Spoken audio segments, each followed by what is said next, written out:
I think there is some evidence that the best way to create change is to start with a much, much, much smaller group. And that doesn't necessarily mean the president. Mhm. You know, maybe you get together a group, every college has a group of people who are smart, imaginative, really interested in change. Find those people on your campus and give them a problem to work. Mm. It may be a financial problem. It may be a curricular problem. It may be the need to come up with a new distinctive program. Mhm. And metaphorically lock them in a room and say, work this problem. Come up with a really interesting idea. And then give them the opportunity to test it.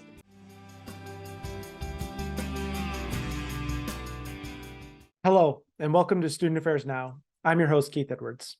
Today, I'm joined by Brian Rosenberg, who is President Emeritus of Macalester College and visiting professor at the Harvard Graduate School of Education. He also serves as senior advisor to the African Leadership University. He's a regular provocative thinker, writing in the Chronicle of Higher Ed and Inside Higher Ed. And he has a new book titled Whatever It Is, I'm Against It, Resistance to Change in Higher Education. I'm so excited to Brian for being here, and I'm really excited about this conversation. Student Affairs Now is the premier podcast and online learning community for thousands of us who work in, alongside, or adjacent to the field of higher education and student affairs. We release new episodes every week on Wednesdays. Find details about this episode or browse our archives at studentaffairsnow.com. Today's episode is sponsored by Simplicity. A true partner, Simplicity supports all aspects of student life with technology platforms that empower institutions to make data-driven decisions. As I mentioned, I'm your host, Keith Edwards. My pronouns are he, him, his. I'm a speaker, consultant, and coach. You can find out more about me at keithedwards.com. I am not broadcasting from my home in Minneapolis, Minnesota today. Today, I am in Long Beach, California, and I am at the ancestral homelands of the Kizh, Achaman, and Tongva nations. I'm so excited, Brian, for being here. Let's get to our conversation. Well, first of all, Keith, thank you for having me. It's great to see you again. And somehow you haven't gotten any older, even though I continue to age. You just look the same. Well, you spent 17 years not aging except for the beard. So I thought I'd try the beard today, and you went without it. So yeah. So I left Macalester in the spring of 2020. My last semester was the first COVID semester. Yeah. So I concluded my presidency by having to send everybody home in March of 2020. So it was a very strange end. And then I came to the Harvard Graduate School of Education as something called president in residence. And I've stuck around. I found that I enjoyed the teaching a lot. I hadn't really spent much time in a classroom for a long time. And once I started to do it, I kind of got hooked on it again. And so I've been teaching part-time at Hugsy since then. And also, as you mentioned, working with essentially a startup university in Africa, the African Leadership University, which was founded by a Macalester alum, Fred Swaniker.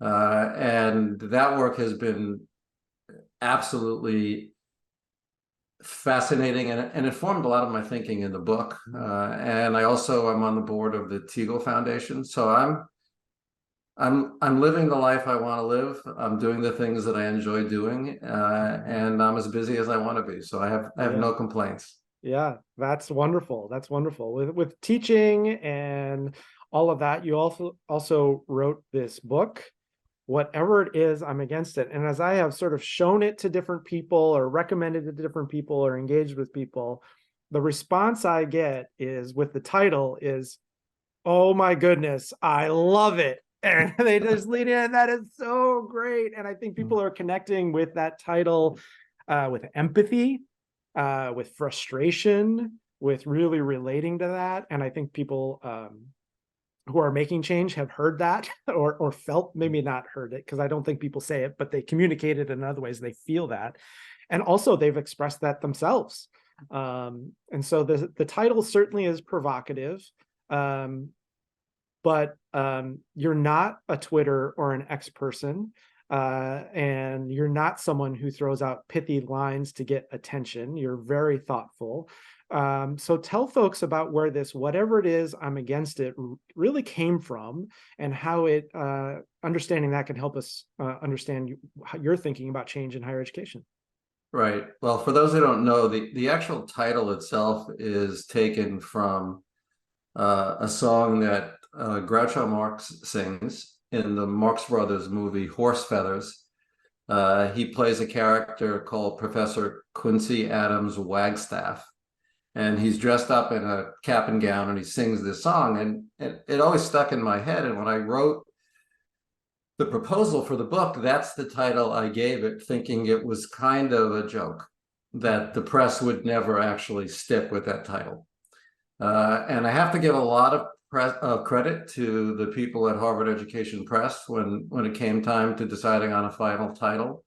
They went with it. And so I'm grateful they did, because a lot of people find the title provocative. Mm-hmm.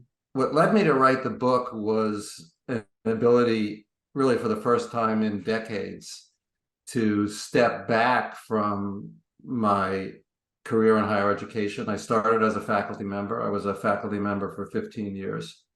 I was a dean for 5 years. I was a college president for 17. And as you know, because you've been in the trenches on college campuses, when you're engaged in that work, you don't have that much time to step back and be reflective. Every day you're just doing the work. Right. And so whether it was being a teacher or being an administrator, I was just doing the work, and there's just not that much time to step back and think about what that work means, what you like about it, and ways in which it can improve. And so now I have the gift of being able to step back, and two things in particular, I think, spurred me to think in terms of this book. One is the teaching. I teach higher education now. I teach mostly young professionals in higher education. And if I'm going to teach about this world, I felt as if I needed to take a careful and honest look at it. I owed my students that. Most of these young students are people who want to make change in the world. And they love higher education, but they also want to improve higher education. And so teaching was one of the things that spurred me to reflect on this world that I've lived in. And the other is having the opportunity to work outside the US and work in a system where the constraints are very different, the opportunities are very different, the needs are very different. And it made me realize that the way we do things in the US is not the only way to do things. Right. And there might, in fact, be some better, more efficient, more equitable ways to do things. So I think it was the combination of the teaching and working with a university in Africa that pushed me into a series of reflections that ultimately led to the book. Yeah. Well, and in this, Groucho Marx is playing this professor who's just pontificating. Whatever it is, I'm against it. Even if you change your mind, even if I'm against it, I'm against it, I'm against it. And I love that, because I think folks who I talk to are thinking very presently about in this moment of innovation and change and things shifting and enrollment cliffs and COVID and online and AI and change, that so many people are really digging in against that. But this is actually decades old satire about higher education. And you're sort of bringing all that together. Yeah, it's what's remarkable is that almost a century ago, higher education was being parodied for its resistance to change. And here we are almost a century later. And as you say, the world has changed in almost indescribable ways. And yet the truth is that a student who walked into a classroom when Horse Feathers was filmed in the 1930s, if that student was suddenly transported to the year 2023 and walked into a classroom, it wouldn't seem all that unfamiliar. Maybe but the world around them completely different. The world totally different, but you'd still probably walk into a room with a professor up in front of the room. And you might listen to a lecture, The technology would be different, but the fundamental model of walking into a place and having an expert in the front of the room delivering knowledge to you is still the dominant model in American and European universities. And it was the dominant model in 1930, and it was a dominant model in 1830, and in many ways it was a dominant model when medieval universities were established a millennium ago. So despite all of those changes, despite the fact that, you know, I probably have more information on my phone than the Harvard Library had 50 years ago. Right. The university model has not dramatically changed. Arguably, I think changed less than any other major industry that exists in certainly in the United States. And that's one of the things that led me to think about the topic of this book. How could that be the case? Right. You know, how every university, every college that I know of has in its mission statement some version of the word transformation. Certainly Macalester does. Transformation, transformative. We want to change our students' lives. We want to change the way they think. And we want to change the world. And faculty members in their disciplines are always trying to push the boundaries, change paradigms, change theories, change the way things are looked at. So how could all of these people who are so focused on change come together and create an industry that is so change averse? So that's the question I started with. And, you know, the immediate conclusion I came to was that it's not sufficient to just blame it on individuals. You know, faculty love to point to administrators. Administrators love to point to faculty. Everybody outside higher education loves to point to all of us. But I genuinely don't believe that higher education attracts people who don't want to do a good job. So the early conclusion I came to is that when a phenomenon is this widespread, it's probably something that's embedded in culture and embedded in structures. And so I tried to look at the cultural and structural elements that have led higher education to be such a change-resistant industry. And it sounds like the African Leadership University helps you step out of some of that culture and out of those structures and see lack of structures or different ways of thinking, and just kind of called the question on some things that maybe you had assumed it just has to be this way, this is the way it is, and then you saw, oh, it doesn't. I guess now did it sort of open up a whole Pandora's box of possibilities? And enormously. You know, I used to think, and I'm sure I am not alone in thinking about this, I used to think if I had the opportunity to start a college or university from scratch, to what extent would it resemble the existing colleges and universities? And to what extent would it be different? And essentially, that's what ALU is. It was founded in 2015. It enrolled its first students in 2016. So it's less than a decade old. And there were no pre-established rules. And there were a lot of pre-established constraints. So as underserved as American students are by higher ed, things are dramatically worse in Africa. 9% of the students in Africa who graduate from high school go on to a college or university. And mostly that has to do with lack of opportunity. There is an insufficient supply and they're too expensive. Most of the students who want to go to a college or university can afford to pay little to nothing. And even if you reach the middle class, maybe $2,000 a year. Africa is short about 1 million PhDs if you wanted to replicate an American model.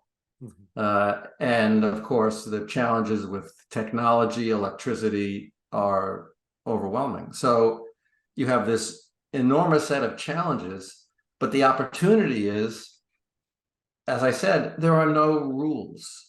So you could look at the problem and say, all right, what solution can we create to this problem without anybody telling us you can't do that? And so there are certain very obvious things you need to throw out the window. You cannot have a model that relies on lots and lots and lots of PhDs meeting with students in small classes. There aren't enough, and it's too expensive. Yeah. You cannot build a model that relies on a giant, expensive campus. You don't have the money to do that. You cannot rely on a model that costs $70,000 a year, or $50,000 a year, or $30,000 a year. So when you throw out all of the requirements and you bring in all of the constraints, you come up with something that looks very different. And while it's still very much a work in progress, it, for me at least, called into question a lot of the things that for essentially my entire career I just took for granted as givens. Like, well, you have a university, of course you have to have lots of different departments, but do you really? Do you really need, if you're a small college, to have 35 different majors? The academic calendar. Do students really need to take 4 years? And do they need to have 3 months in the summer and maybe a month in the winter where they're not going to school and faculty aren't teaching? Do they really need to be in one place for 3 or 4 years? Or is there some way to combine being in a place with also accessing knowledge that is widely available on the internet? And so it caused me to question things that I had for essentially my entire academic career, which, if you count being a college student, goes back into the 1970s. It caused me to question things that I had never questioned before, and that's good, right? We should, even if we don't have the answers, we should ask the questions. Yeah, it's a gift. I love the no rules, but lots of constraints. And now what do you do in that environment? A lot of challenges, a lot of problems to solve, but not very many limitations. In the book, you talk about some changes, what changes should be made, and also how to make changes. So I want to kind of split the content and the process. So let's give you a magic wand.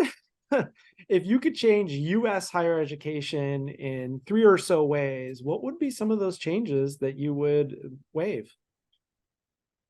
How magic is my wand? It's very magical. It's very magical. So I don't have to be particularly realistic about what's feasible.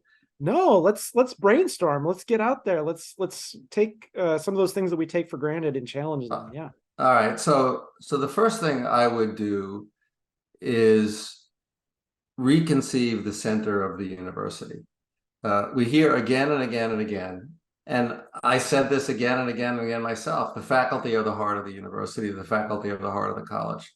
The faculty are critical, essential part of a college or university. But the reality is the students should be the heart of the college. The purpose of higher education is to educate students. And so I would try to reorient colleges and universities to put the student first. And so the question that I would ask is not what's best for the faculty, what's best for the staff, what's best for the administration, what's best for the student. And I would argue that a lot of the practices that are almost universal in American higher education are not best for the student. So I would cite the calendar as one. Think about the cost of higher education. And think about the fact that one of the simplest ways to reduce that cost is to reduce the time to degree.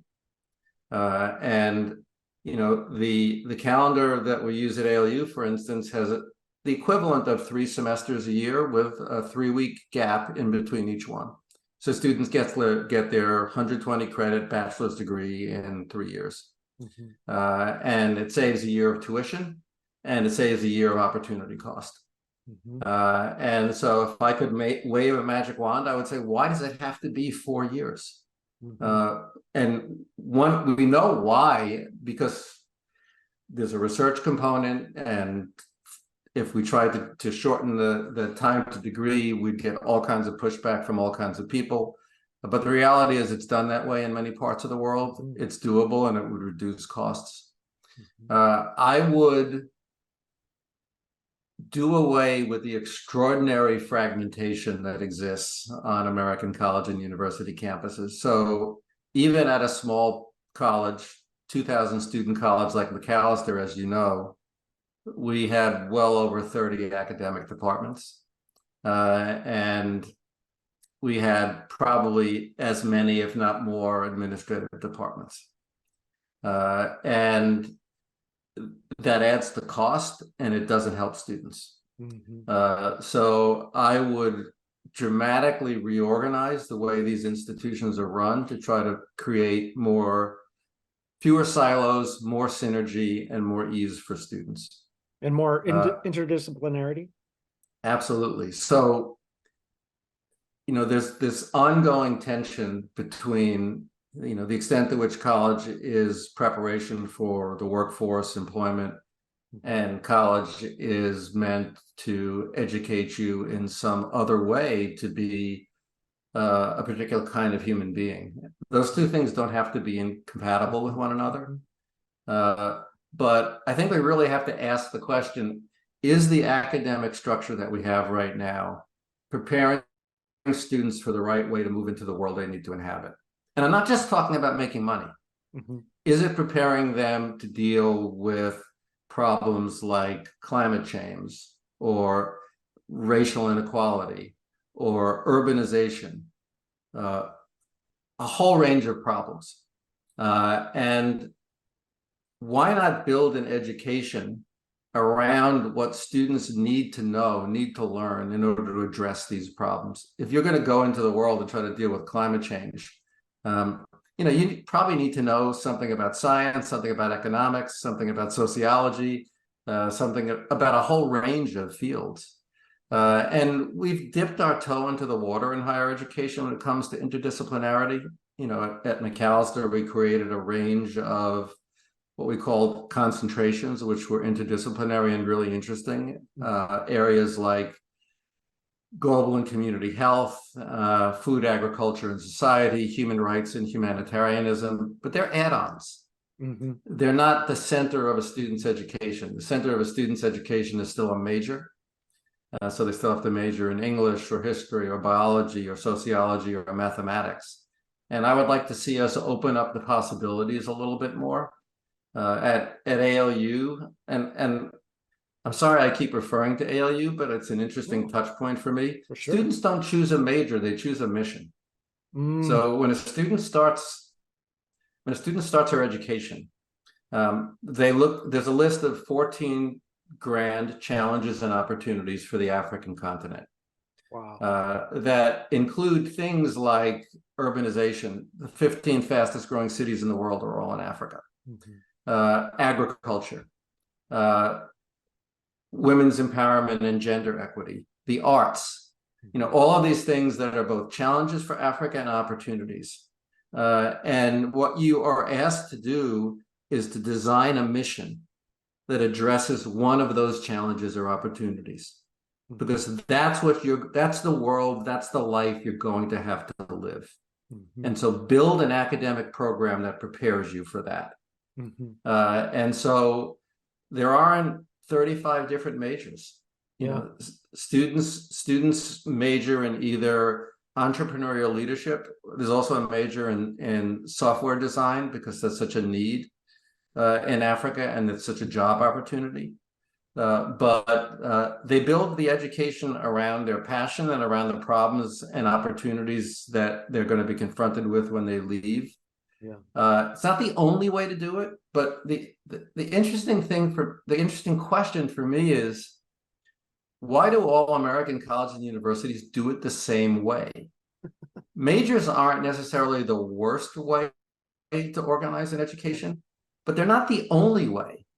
And yet at thousands of American colleges and universities, we all do it the same. And so why isn't someone trying to do it in a different way, multiple different ways, to see if those work? So I would not start with majors. I would start with organizing the curriculum in different ways. I just love that. It's a great example of, I would have never have thought about that. That would never be a possibility on the menu. And now that I hear it, I'm just so energized by just even discerning what is the mission I want to pursue is incredibly powerful, just by itself. You've got to learn something to just explore and figure out mostly about yourself, about where you want to explore. And then once you've chosen that, getting into it sounds a lot like, what's your life purpose, with a little less pressure, maybe your mission. Yeah, and obviously when you're 18 or 19 years old, you don't always know what your life's mission is, but in some ways that doesn't matter. Right. Because pick something and change it later.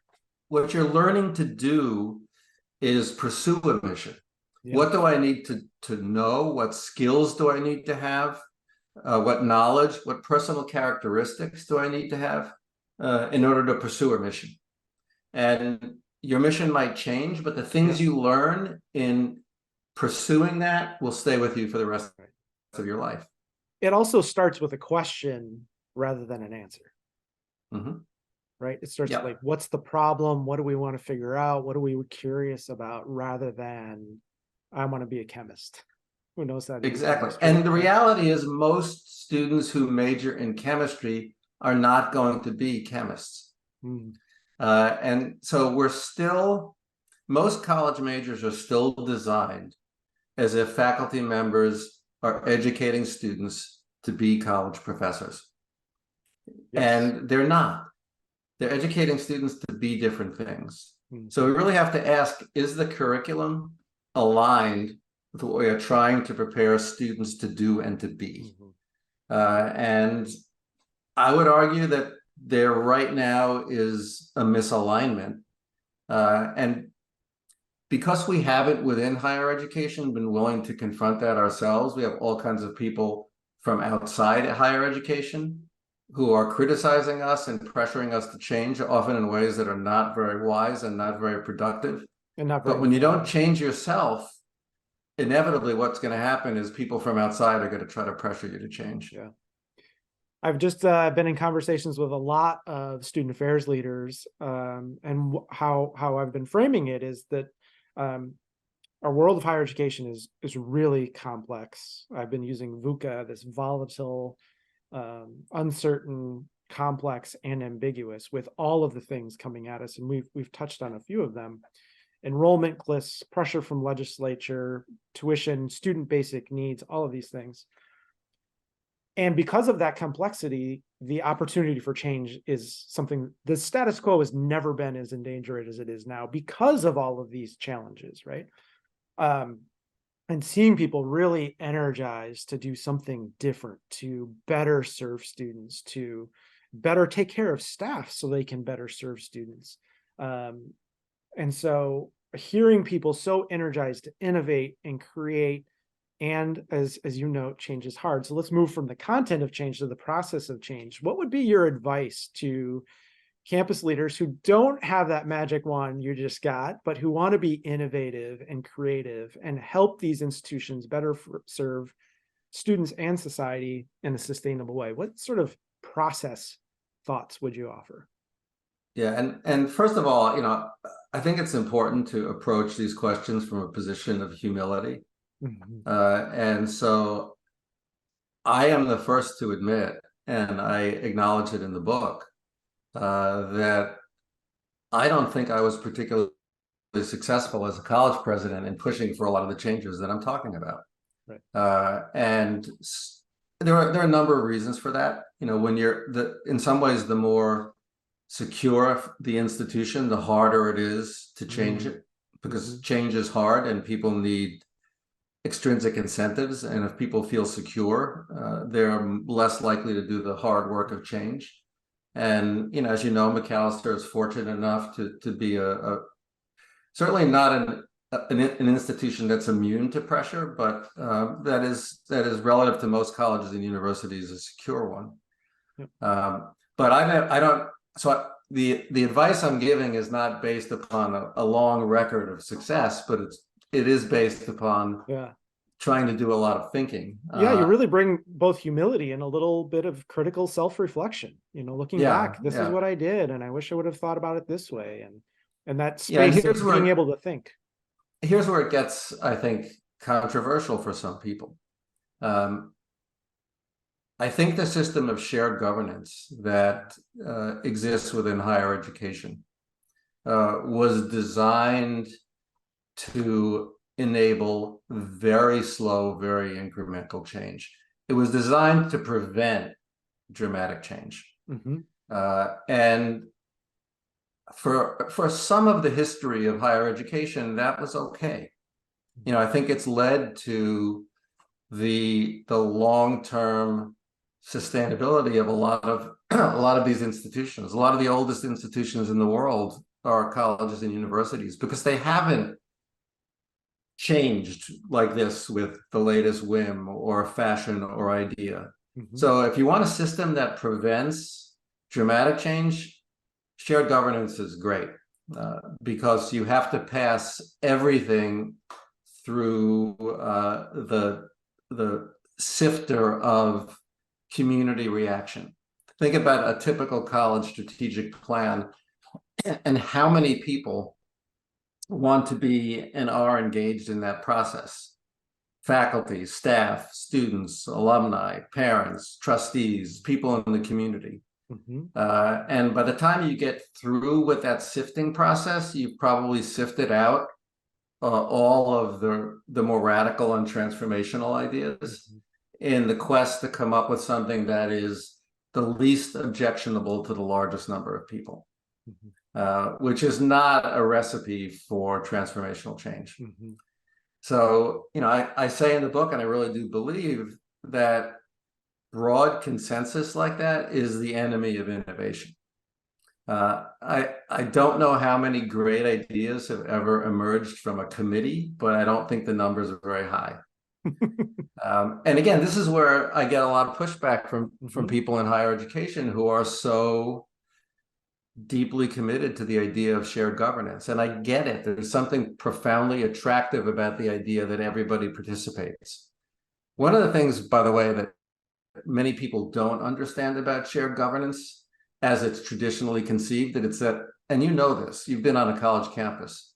I'm pretty sure I've repeated what you're about to say many times, so go ahead. It's not really shared. Right. If you go back to the original AAUP statement on shared governance, which was written in 1966, I believe, it identifies three parties: the Board of Trustees, the president, and the faculty.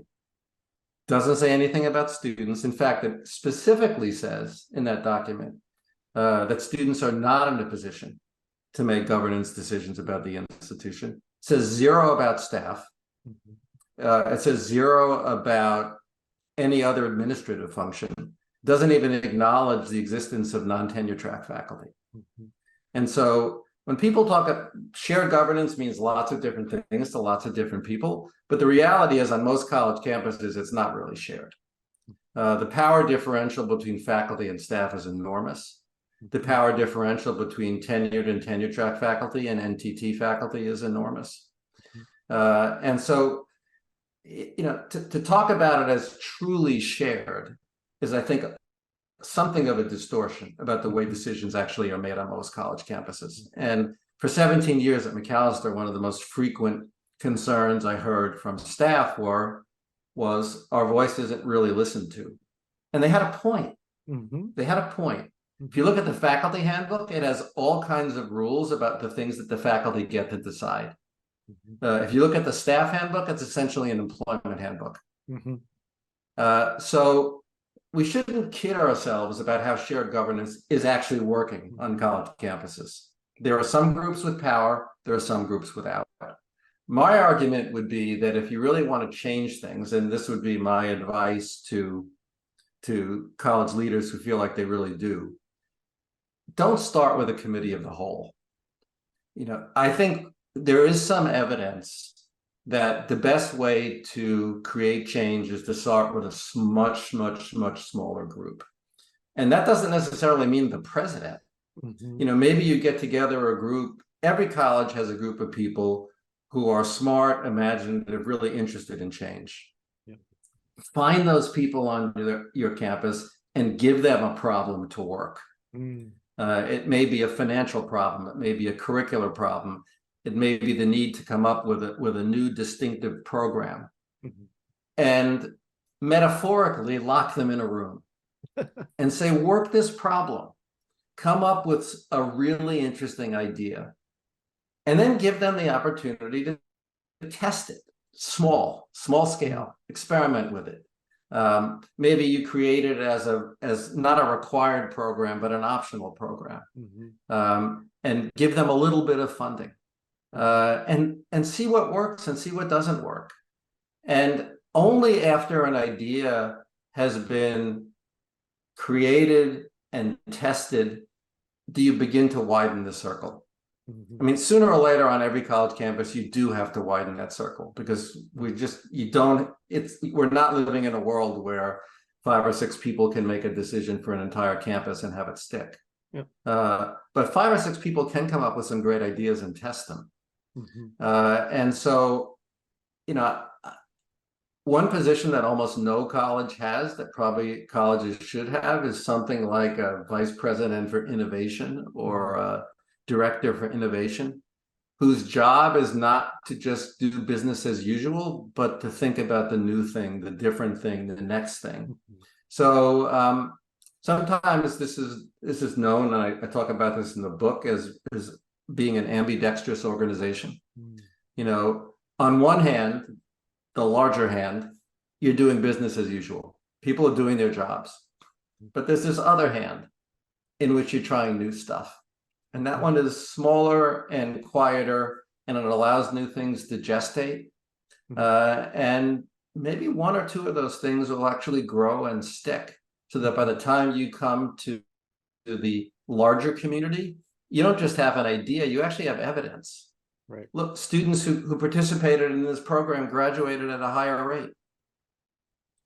Or students who participated in this program had a much higher satisfaction level.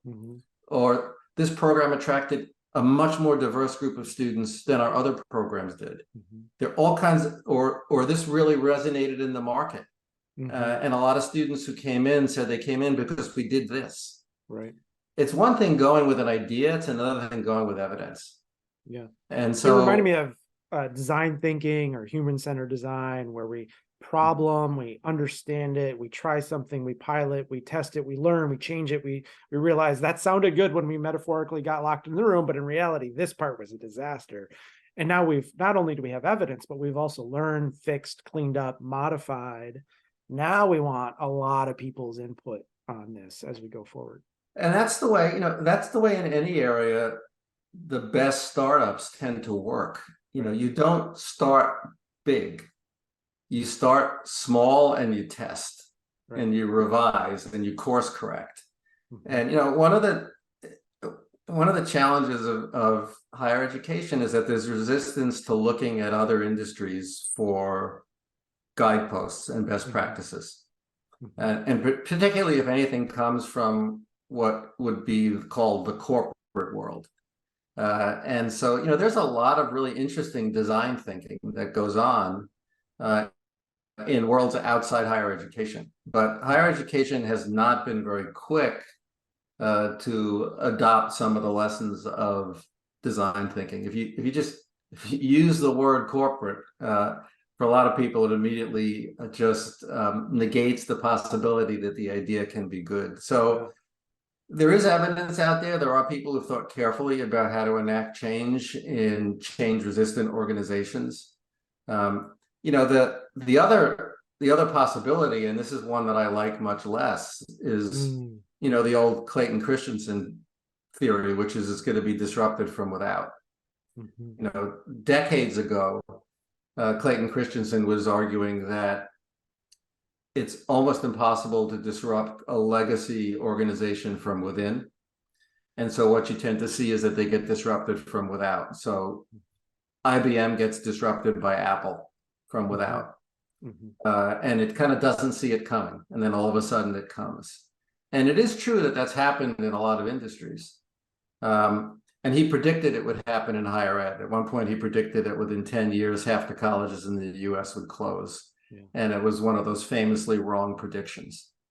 I think what he underestimated was the stickiness of higher education as a part of our culture. Going to college is not like buying a car or a computer.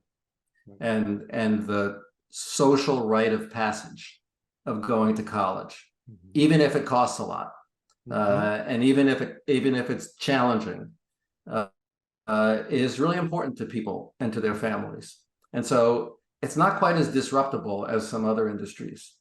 But we're beginning to see some evidence that maybe Christensen was not so much wrong as premature. And that, in fact, there are forces from outside that could disrupt the traditional higher education industry. You know, some of the large online providers like Southern New Hampshire or Western Governors have gotten enormous. And there are more students studying online right now than there have been before. And, you know, we're seeing mostly outside the US, a lot of private money going into funding educational institutions. It's certainly happening in Africa. Private equity money is flooding into Africa because they see an opportunity to make money by providing what is mostly a very, very, very, very poor education to people who really need an education. So my fear is that if higher education doesn't take the right steps to fix and improve itself, people with what I would consider in many cases the wrong motives will come in from outside and disrupt it for us. We're already seeing that happen politically. You know, look at what's happening in a lot of states where legislators are essentially stepping in and saying, you can't teach this, you must teach that. You're not doing sufficient post-tenure reviews, so we're going to force it upon you, or we're going to get rid of tenure. That's the last thing we want. Right. You know, that is a cure that is worse than the problem. And I also think the last thing we want are for-profit actors coming into a sector that is supposed to be essentially for the social good. Right. You know, just look at what's happening right now in healthcare. I also just finished a 10-year term on a nonprofit healthcare board. And that is another essential industry that is in really challenging shape and is being, I would say, cannibalized by for-profit actors who are essentially taking all of the people who can afford to pay for healthcare and health insurance, and then leaving the nonprofit sector to care for all the people who can't, which is not a financially viable model. Right, not sustainable. And you know, they went after healthcare first because it's a much bigger industry. It's a much bigger part of GDP than higher education is. But higher education is still a multi-billion-dollar industry. And so I feel like sooner or later, if higher education doesn't start to do a better job, that they're gonna start to move into our world. And we shouldn't be deceived by the fact that the first generation of for-profits were really generally pretty bad. People learn, and it wouldn't be surprising if the next generation of for-profits learned some of the lessons and from the first generation, and started doing some things that really did affect the nonprofit higher education industry in more profound ways. So my preference is that it happens from within. Yeah. But if it doesn't happen from within, I do worry about it happening from without. Well, you know, challenging the reality of shared governance, some design thinking, some innovation, some trying some things, and then getting inclusive. And then you're sort of ending with this, you're reminding me of the great quote from Shawshank Redemption: get busy living or get busy dying. Like, if we don't disrupt, if we don't innovate, if we don't change, if we don't figure this out, it's going to happen from the outside, with folks who maybe have other motivations or less context, less understanding of what's going on. Yeah, and I don't, you know, what is so striking to me is that if you put aside everything else that I've said about curriculum, pedagogy, calendar, put it all aside, the simple fact remains that for 95% of the colleges and universities in the United States, the current financial trajectory is not sustainable long term. The average discount rate right now at private colleges in the United States is 56%. When you and I started at Macalester, it was probably in the low 40s.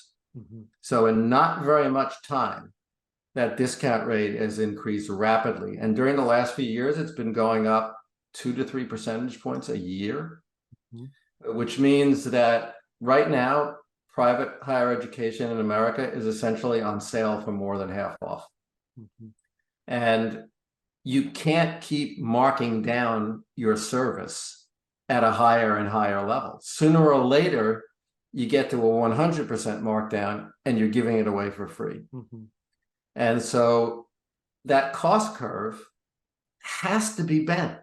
It can't keep going like this because what colleges are doing to attract students is just marking it down. And you combine that with what you referred to earlier, the demographics. You know, we don't have to be a demographer to know that starting in the middle of this decade, there's a cliff. And the number of high school graduates is going to decline by about 15%. And it's going to hit hardest in the Northeast and the Midwest, the areas of the country where the student populations are the least diverse. And so you take the unsustainable financial model and the problematic demographics, and you have the definition of something that needs to change. And so even if you think the educational model is perfect, the simple fact is that it is too expensive and not scalable and not sustainable. It's great for the students, the small percentage of students who get into a highly selective, great. And as we both know, a disproportionate number of those students are wealthy and white. And a disproportionate number of the students who don't get in are not wealthy and non-white. And so you get into Macalester, or you get into Harvard, or you get into Colby, you're in good shape. Not to say those places couldn't be improved, but I could see you sitting in one of those institutions as a student or a faculty member and saying, "What's wrong? This is great. I love my professors. I love my classes. I love my residence halls. I love the club sports. I love I never love the food in the dining hall, but or the parking, food and parking.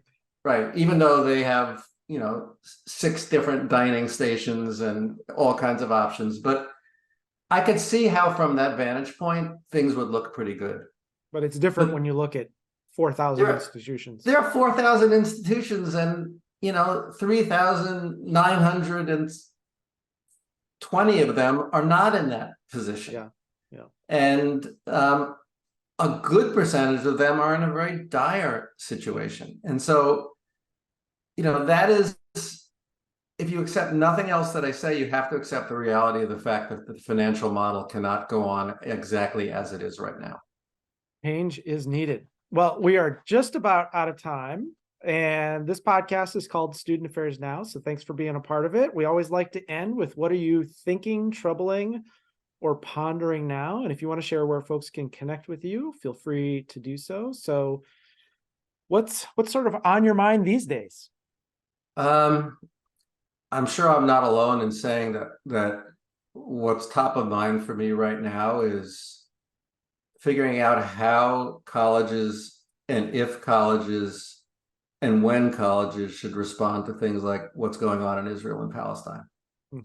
One of the things that I've wrestled with my whole career as an educational leader is, what role do we play and what role should we play in speaking to social and political issues?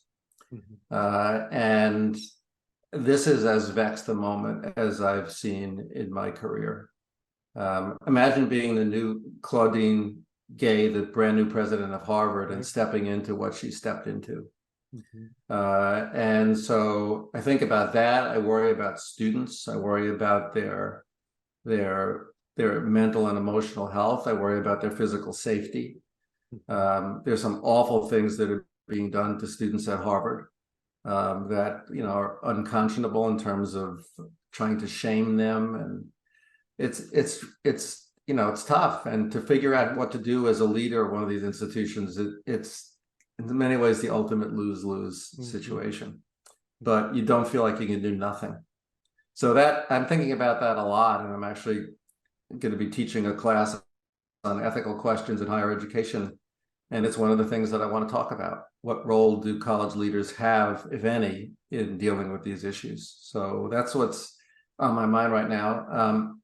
I'm easy to reach. My Harvard email address is brian_rosenberg@gse.harvard.edu. And I am not a social media guy, but I am on LinkedIn. And so you can find me on LinkedIn. Yes, yes. As folks know, Brian is not at his best at 140 pithy characters at a time. So the thoughtfulness and the threads and the connections is great there. So thank you, Brian. This has been terrific. I really appreciate the book, your work, your leadership, your innovative thinking, and your courage in sharing some of that, including not just what the sector should do, but some of the things you wish you would have done differently. And now that you're looking back on. So I really appreciate it. My pleasure, and great to reconnect, Keith, and thanks for having me. Yeah, thank you. And thanks also to our sponsor of today's episode, Simplicity. Simplicity is the global leader in student services technology platforms with state-of-the-art technology that empowers institutions to make data-driven decisions specific to their goals. A true partner to the institution, Simplicity supports all aspects of student life, including but not limited to career services and development, student conduct and well-being, student success, and accessibility services. To learn more, visit simplicity.com or connect with them on social media. Huge shout out to our producer, Nat Ambrosi, who does all of the behind-the-scenes work to make us look and sound good. And thanks to our community for all your support and connecting to the podcast on YouTube and to our weekly newsletter. I'm Keith Edwards. Thanks to our fabulous guest today, Brian Rosenberg, and to everyone who's watching and listening. Make it a great week. Thank you all.